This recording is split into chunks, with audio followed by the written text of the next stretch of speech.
Hi అండి అందరికీ. శ్రీముక్తిగా infra YouTube channel నుంచి పర్వతం దీపక్ అండి. ఇప్పుడు చూస్తున్న వెంచర్ మీరు జేఎన్టీయు ఆపోజిట్లో ఉన్న 10 ఏకర్స్ డిటిసిపి అప్రూవ్డ్ వెంచరు. ఇది ఫ్యూచర్లో మనకి హెచ్ఎండిఏలో కలుస్తుంది. నాందేడ్ హైవే ఫేసింగ్ ఉంటుంది.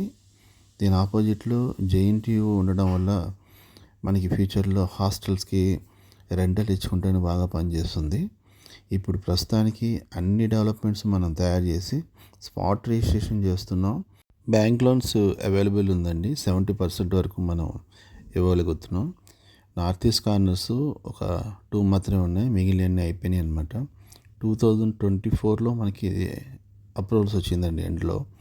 అప్పటి నుంచి కంటిన్యూగా ఎమ్యూనిటీస్ చేసి కంప్లీట్ చేసాం. ప్రస్తుతానికి ఒక సైడ్ వాల్ ఒకటే పెండింగ్ ఉంది. ఈ వెంచర్కి మనం అండర్ గ్రౌండ్ ఎలక్ట్రిసిటీ ఇచ్చామండి. ఈస్ట్ ఫేసింగ్ తీసుకున్నా సరే మీకు నార్త్ ఈస్ట్ వాకే వస్తుంది. వెంచర్ మొత్తానికి నార్త్ ఈస్ట్ మనం రోడ్ ఇచ్చాము. ఎక్కడ తీసుకున్నా నార్త్ ఈస్ట్ సైడ్ మనం హైవే ఎక్కేటట్టు ఉంటుంది.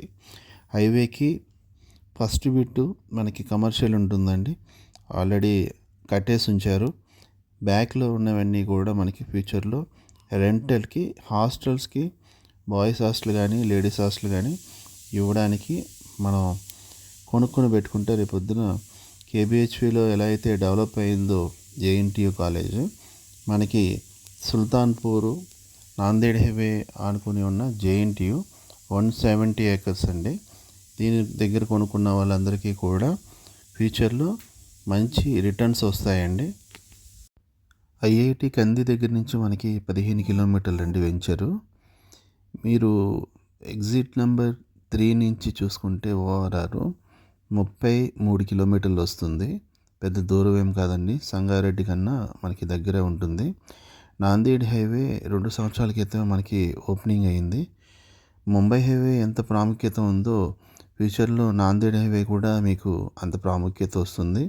ప్రస్తుతానికి అక్కడ రేట్లు కొంచెం తక్కువగా ఉండటం వల్ల హైవే ఫేసింగ్ ఉన్న వెంచర్లలో మన వెంచర్ ఎందుకు బెటర్ అని చెప్తున్నామంటే, జేఎన్టీయు కాలేజ్ ఆపోజిట్లో ఉండడం వల్ల మనకు అది కంది ఐఐటి ఎట్లా డెవలప్ అయిందో ఫ్యూచర్లో జేఎన్టీయు కూడా అంత డెవలప్ అవుతుందని